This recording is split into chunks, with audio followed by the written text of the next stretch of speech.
चलिए, तो बच्चा लोग लास्ट क्लास में हमने ये सारा बायो फोर्टिफिकेशन पढ़ रखा था कि बायो फोर्टिफिकेशन कैसे करते हैं, किसी भी एक प्लांट में हायर क्वालिटीज को कैसे इंड्यूस करते हैं। ये था बायो फोर्टिफिकेशन।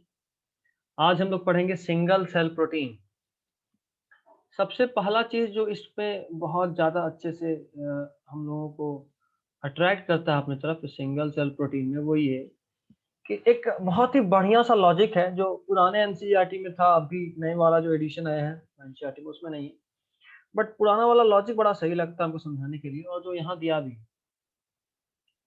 बोला कि एक बात बताइए जरा, एक 250 किलो का गाय एक दिन में 200 ग्राम प्रोटीन प्रोड्यूस करती है, और एक 250 ग्राम मिथाइलोफिलस जो कि एक बैक्टीरिया है, क्या ये बैक्टीरिया, ये एक दिन में 25 टन प्रोटीन प्रोड्यूस कर सकता है अगर इसको ऑप्टिमम टेम्परेचर मिले, ऑप्टिमम प्रेशर मिले, ऑप्टिमम सराउंडिंग मिले। तो सबसे पहले तो आपके दिमाग में एक सवाल आ रहा होगा कि एग्जांपल क्यों सुना है आपको, क्या मतलब है इसका बायोलॉजी से, सिंगल सेल प्रोटीन से। तो इसका सबसे पहला और मेन मतलब तो ये है कि एक 250 किलो को के गाय को पालने के लिए आपको पर डे कम से कम उसको 5-7 किलो कुछ खिलाना पड़ेगा, खाना, है ना। कम से कम 5-7 किलो, कम ही फेंके हैं वैसे, बट कम से कम 5-7 किलो तो एक दिन में खाती ही होगी, ठीक। और एक बैक्टीरिया को, एक 250 ग्राम का बैक्टीरिया 7 किलो तो नहीं खाएगा, अपना वजन का ऑलमोस्ट 4 से चौके 28 गुना दे, नहीं खाएगा एक दिन में। और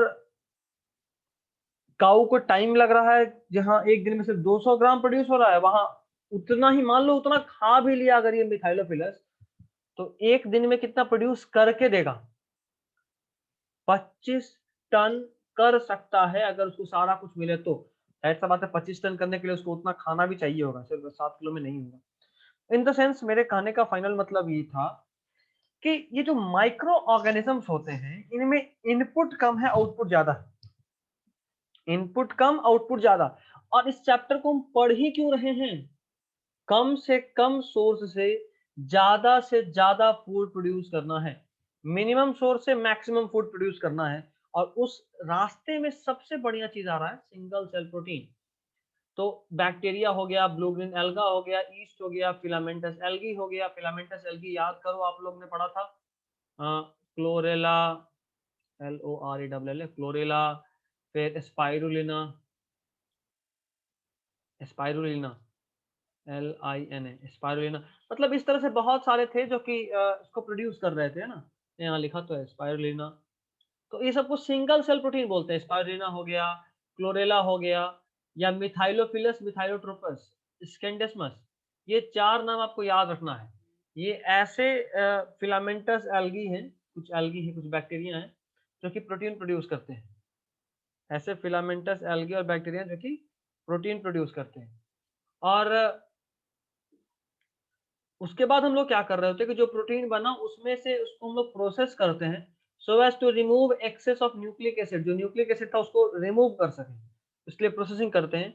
और सिंगल सेल प्रोटीन से जो प्रोटीन बनता है उसका दो खास बात होता है, एक कि उसमें प्रोटीन कंटेंट बहुत ज्यादा होगा, और दूसरा कि प्रोडक्शन बहुत फास्टर होगा। देखो ना, 250 किलो की गाय एक दिन में 200 ग्राम, और 250 ग्राम मिथाइलोफिलस एक दिन में 25 टन, आसमान जमीन का फर्क है, ठीक है।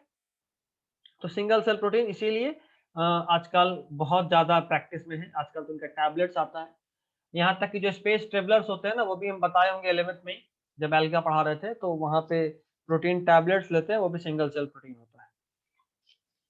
Next comes the tissue culture, एक ऐसा टॉपिक जो अभी शुरू होगा और बहुत प्रैक्टिकल होगा, इसका बहुत प्रैक्टिकल होगा आगे, बहुत ज्यादा। तो इस टिश्यू कल्चर में 2-3 चीज आपको जान लेना है, समझ लेना है। पहला,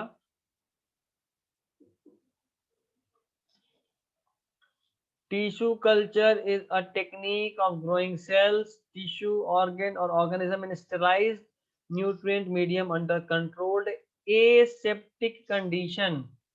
aseptic मतलब infectionless, न्यूट्रिएंट मीडिया मतलब बाहर से कोई भी खाना मतलब नेचुरली नहीं ले रहे हैं, आप उसको सॉल्यूशन में डाल रहे हैं। और स्टेरलाइज मतलब किसी भी और तरह के माइक्रो ऑर्गेनिज्म का ग्रोथ वहां इनहिबिटेड है।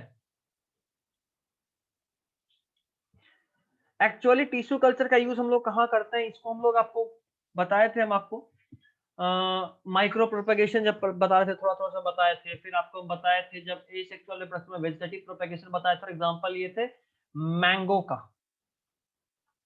फिर से एक कहानी सुनते हैं, उसी कहानी को दोबारा।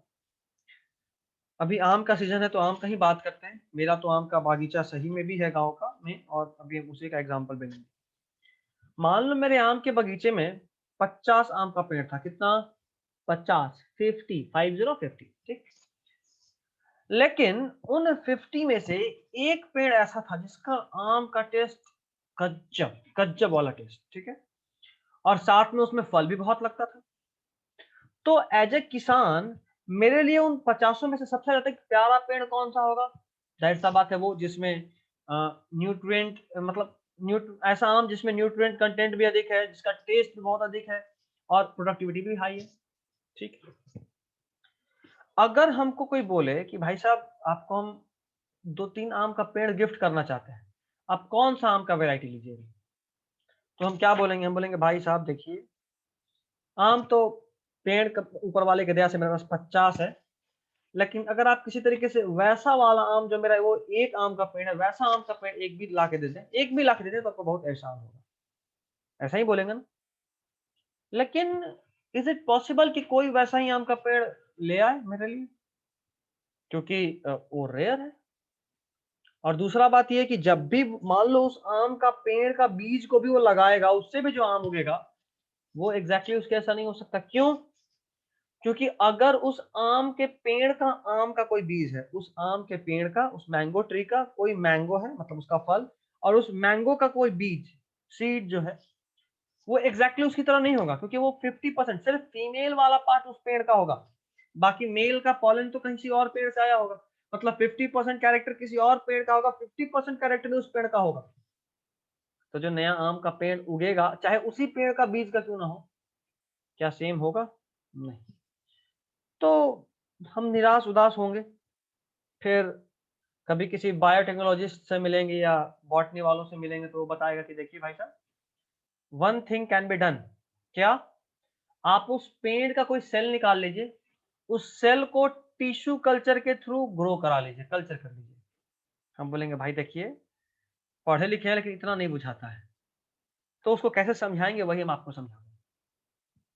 टिश्यू कल्चर में हम लोग क्या कर रहे होते हैं कि प्लांट के किसी एक ऐसे पार्ट से सेल लेते हैं जहां पे ऑक्सीजन कंसंट्रेशन बहुत हाई हो।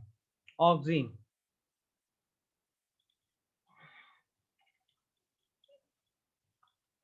किसका कंसंट्रेशन हाई चाहिए? ऑक्सीजन का।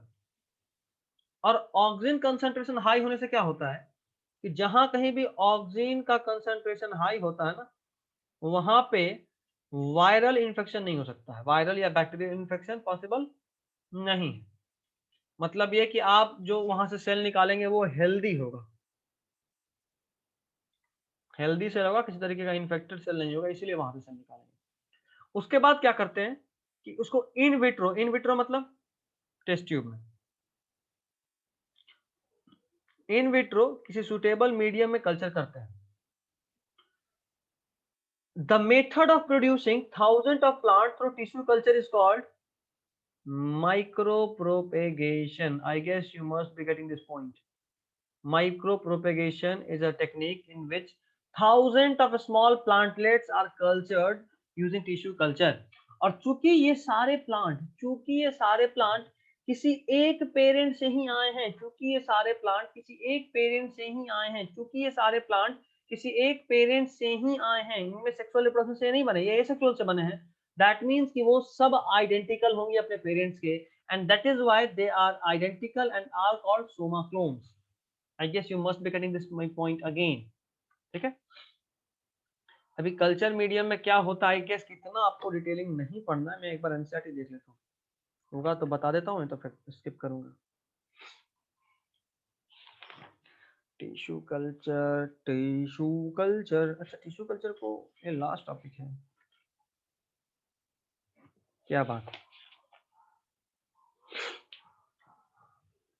Tissue culture is the last topic. NCERT के हिसाब से सिर्फ एक पेज है, एनसीईआरटी के हिसाब से सिर्फ एक पेज है, बट कोई बात नहीं, हम लोग पढ़ते हैं चलो थोड़ा सा इसको हटा देता हूँ, इतना डिटेल में नहीं जाते हैं, आपको एनसीईआरटी से बताते हैं। अच्छा एक और बात देखो, एक टर्म आता है टोटीपोटेंसी। क्या टर्म आता है? टोटीपोटेंसी। इसका मतलब क्या? बताए हैं, बहुत बार बताएं तो टेंशन नहीं है, बट आपको दोबारा से बता रहे हैं। The ability of a cell to produce, ability of a cell to produce many,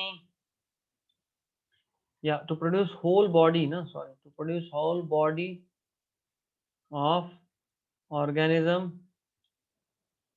is called totipotency. Actually plant के हर एक सेल में टोटीपोटेंसी होता है, बस वो लिविंग होना चाहिए। टोटीपोटेंसी होने का क्या मतलब कि अगर आपने शूट एपिकल मेरिस्टम, मतलब अभी बताया ना, जहां जहां ऑक्सीजन हो, जहां जहां ऑक्सीजन होगा वहां वहां ग्रोथ होगा। ये समझ में आया बात? ऑक्सीजन ग्रोथ कराता था। और याद करो 11th का वो दिन जब आपने पढ़ा था कि यहाँ पे कुछ सेल्स होता है, कुछ सेल्स यहाँ होता है, जो कि मेरिस्टेमेटिक सेल होता है। और एक और बात याद रखिएगा कि और कुछ यहाँ भी होता था, लैटरल मेरिस्टम। ठीक है, एपिकल मेरिस्टम, इंटरकैलरी मेरिस्टम और लैटरल मेरिस्टम। तो लैटरल मेरिस्टम में तो कुछ सेकेंडरी भी होता था, सेकेंडरी मेरिस्टेमेटिक टिश्यू। एक टाइप ऐसा था जो प्राइमरी था। बाकी एपिकल और इंटरकैलरी, ये दोनों तो प्राइमरी मेरिस्टेमेटिक टिश्यू था। तो खास बात यह है कि इन सब जगह पे ऑक्सीजन का कंसंट्रेशन बहुत हाई होता है। और यहाँ पे जो भी सेल्स अवेलेबल है, जो भी मेरिस्टेमेटिक सेल्स हैं, यहाँ से आपने एक सेल निकाला और उसी सेल से पूरे प्लांट को डेवलप करा। मतलब एक सेल पूरे प्लांट बॉडी को डेवलप कर रहा है in the given culture medium. That is why this process या this ability of that cell is known as totipotency. अच्छा, अभी जरा बात करें कि उस न्यूट्रिएंट मीडियम में क्या होता है। हाँ यहाँ लिखा हुआ है, contains sucrose of carbon, energy, mineral, glycine amino acid है, विटामिन, ग्रोथ रेगुलेटर जैसे कि ऑक्सिन 2,4-D, ऑक्सिन का टाइप था 2,4-D, याद आ रहा होगा, and cytokinin like BAP. Cytokinin का एक टाइप है, वाईएपी भी होता है, बीएपी भी होता है। ठीक है, तो आपको दोनों ही याद रखना है। पहले बीएपी ही ठीक है, एनसीईआरटी में बीएपी ना वाईएपी दोनों में से कुछ नहीं है, बट आई गेस कि आप बीएपी याद रखिए, लिख दीजिएगा। ठीक है, तो इतने सारे चीजों को यूज करके आप बहुत सारे प्लांट ग्रो कर सकते हैं। सारे प्लांट चूंकि आइडेंटिकल होते हैं इसलिए इनको सोमा क्लोन्स बोलते हैं। और एग्जाम्पल हम कुछ ले रहे हैं जिस तरह के प्लांट को हमने डेवलप करा है। इसका एग्जाम्पल है टोमेटो, बनाना, एप्पल। टोमेटो, बनाना, चूंकि एनसीईआरटी में बहुत कम है इसलिए हम इसको रिड्यूस कर दिया, एप्पल। ठीक है, ईटीसी ले लो। ये तीन नाम बहुत इंपॉर्टेंट है, याद रखना।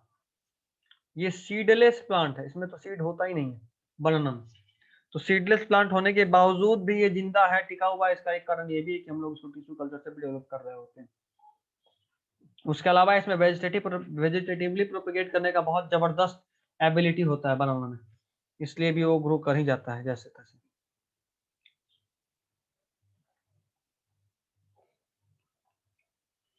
ठीक है, बनाना के अलावा शुगर केन, पोटैटो भी आप याद रख सकते हो। अच्छा, अभी अभी हम बताए कि इसको मेरिस्टेमेटिक टिश्यू से ही क्यों लेते हैं सेल। मेरिस्टेमेटिक टिश्यू से ही सेल क्यों लेते हैं, तो बताया, as it is virus free. As it is virus free क्यों? Due to high concentration of oxygen. Oxygen के हाई कंसंट्रेशन की वजह से ये वायरस फ्री होता है, इसलिए ऐसा होता है। ठीक है, और अभी बताए एपिकल और एक्सिलरी। एक्सिलरी बोलते हैं इंटरकैलरी मेरिस्टेमेटिक टिश्यू को। तो एपिकल और एक्सिलरी, एपिकल मतलब टॉप मोस्ट पॉइंट पे, अभी भी डायग्राम भी मैंने बनाया था। ये है एपिकल, ये है एक्सिलरी या इंटरकैलरी मेरिस्टेमेटिक टिश्यू। ठीक है, और याद रखना इस प्रोसेस से, मतलब इस जगह से प्लांट सेल निकालकर हम लोग पोटैटो में, शुगर केन में, और आप बोल सकते हो बनाना में, ईटीसी बोल दो। इतने सारे तरह के प्लांट में हमने एक इन्फेक्टेड प्लांट से एक हेल्दी प्लांट को ऑब्टेन करने में सफलता भी पाया है, इतने सारों से। अच्छा देखो यहाँ तो अच्छे से लिखा हुआ है, pathogen free clones of a plant can be obtained through shoot tip culture because shoot apical meristematic tissue is usually free of pathogen including virus due to a high concentration of oxygen and rapid rate of cell division. I guess you must be getting that point. उसके अलावा axillary meristem is also virus free, also virus free. Axillary meristem is also virus free, ठीक है। Next is somatic hybridisation का थोड़ा सा बात कर लें। सोमैटिक हाइब्रिडाइजेशन का मतलब क्या, जरा ये समझो। सोमैटिक हाइब्रिडाइजेशन का एक्चुअल मतलब ये है, आपने दो सेल को उठाया, उसका सेल वॉल हटा दिया। देखो इस सेल में सेल्यूलेज प्लस पेक्टिनेज डाले हैं, किसी एक सेल में हमने क्या डाला, सेल्यूलेज प्लस पेक्टिनेज, जिसमें भी आगे एज लग जाए समझो कि वो उसको डिकम्पोज करेगा। सेल्यूलेज मतलब वो सेलुलोज को डिकम्पोज करेगा, और पेक्टिनेज मतलब कि वो पेक्टिन को डिकम्पोज करेगा। तो मेरे कहने का मतलब ये कि किसी सेल को अगर हमने सेल्यूलेज और पेक्टिनेज से एक्ट कराया तो उस सेल का सेलुलोज भी गया, उस सेल का पेक्टिन भी गया। अब ना सेलुलोज रहा ना पेक्टिन रहा, तो क्या उसका सेल वॉल रहा? नहीं। तो अब जो सेल वॉल सेल बचेगा उसमें सेल वॉल नहीं होगा, लॉस्ट हो जाएगा, ठीक है। और उसके बाद प्रोटोप्लास्ट बना, मतलब अब सिर्फ सोमैटिक है, जिंदा थी प्रोटोप्लास्ट, सेल वॉल नहीं है। अभी देखो हमने एक प्लांट लिया जिसमें प्रोटोप्लास्ट नहीं था, दूसरा प्लांट भी लिया जिसमें प्रोटोप्लास्ट नहीं था, और इन दोनों को केमिकल पीईजी की मदद से फ्यूज करा दिया। इसको बोलते हैं सोमैटिक हाइब्रिडाइजेशन, सोमैटिक हाइब्रिडाइजेशन। तो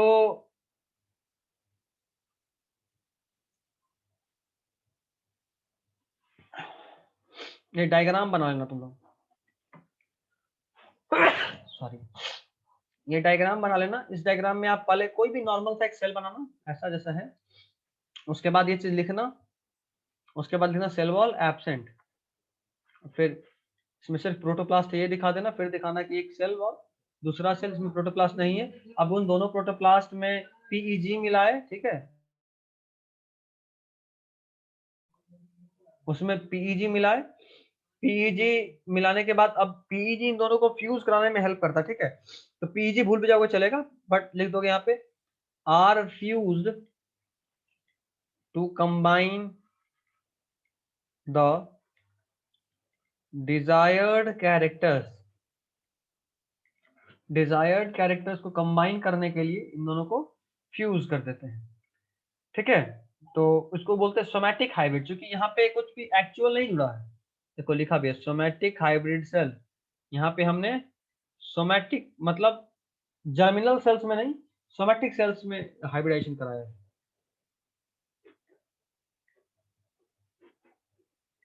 पहले प्रोटोप्लास्ट फ्यूज कराया, फिर न्यूक्लियस फ्यूज कराया। देखो यहाँ सेल फ्यूजन हुआ तो ऐसा बन गया, उसके बाद फिर न्यूक्लियर फ्यूजन कराया तो दो न्यूक्लियस भी फ्यूज करके ऐसा बन गया।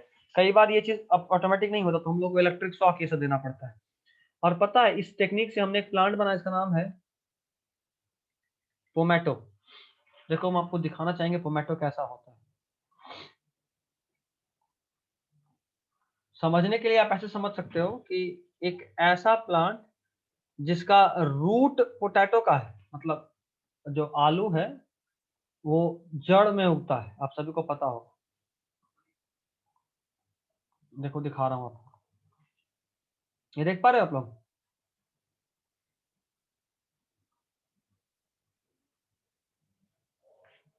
देख रहे हो?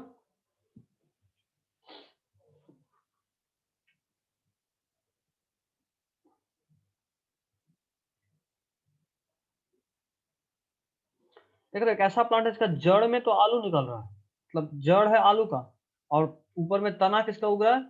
टमाटर का। मतलब एक प्लांट उगा के आपको उसके जड़ से आलू मिल रहा है और उसके तना से टोमेटो मिल रहा है ना फायदे का सौदा। This is tomato. तो यही कर रहा था साइंटिस्ट भी, साइंटिस्ट भी यही किया, और एक ऐसा प्लांट डेवलप करा जिसका चूंकि पोटैटो जो है वो अंडरग्राउंड स्टेम है, तो स्टेम से हमें आलू मिल गया। और टोमेटो जो है उसका वो बेरी है, बेरी आई गेस आप नहीं समझ रहे होंगे, बट इसका फ्रूट जो होता है वो प्लांट के ऊपर उगता है। तो इन दोनों का हाइब्रिडाइजेशन से हमें एक ऐसा प्लांट मिल गया, किसान को फायदा हो गया ना। पहले या तो टमाटर उगा पा रहा था या आलू उगा पा रहा था, एक जगह पे एक प्लांट जो कि सिर्फ आलू या सिर्फ टमाटर थे। अभी एक जगह पे एक ऐसा प्लांट जो नीचे में जमीन के नीचे में आलू उगा रहा हो और जमीन के ऊपर टमाटर उगा रहा हो, मतलब एक साथ दोनों हाथ घी में, दोनों उंगली घी में, ऐसा वाला फायदा। तो this is all for this chapter, यही एनसीईआरटी के हिसाब से पढ़ना था। अगला चैप्टर हम लोग पढ़ेंगे माइक्रोब्स इन ह्यूमन वेलफेयर। छोटा सा चैप्टर है, जल्दी खत्म हो जाएगा, इसलिए इसको लेंगे। और क्वेश्चन बनेगा इससे, भले ही जल्दी खत्म हो जाए बट क्वेश्चन बनेगा। थोड़ा सा सिलेबस पे ध्यान देते हुए फटाफट से निकाल देते हैं।